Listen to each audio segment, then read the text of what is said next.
Sam was not quite certain what was going on, but his current leading theory was that he was waiting to hatch out of an egg after dying and reincarnating.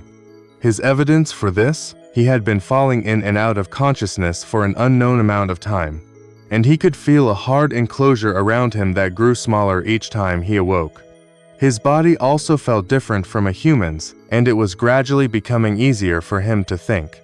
Hopefully, the newly born members of his new species would be more capable than a newly born human.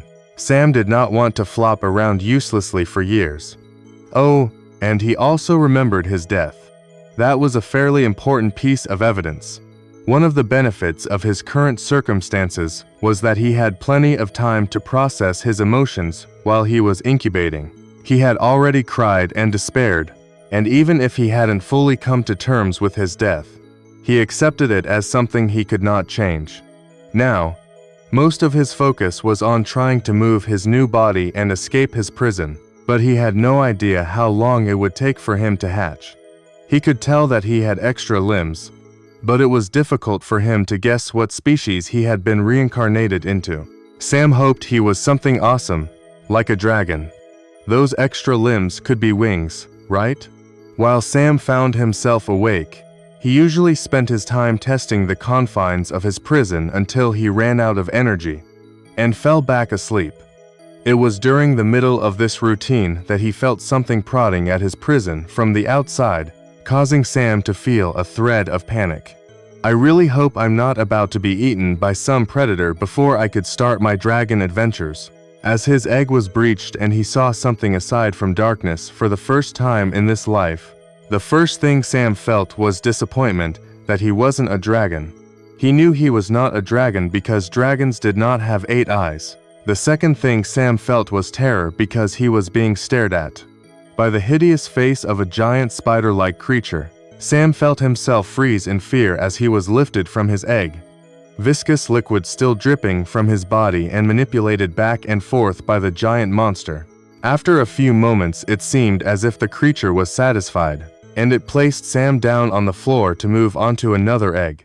As the creature turned its attention elsewhere, Sam gradually calmed down when it became obvious the monster didn't intend to eat him. Looking around, he found himself in a dark cavern, filled with large amber-colored eggs that looked to be covered in strange pustules and wreathed in webs. Several other small versions of the spider-like creature were standing around and also looking around and taking in their surroundings. Sam looked down at his hands, only to have his fears confirmed when he saw that he had 3 scary-looking claws and an arm that was covered in chitin.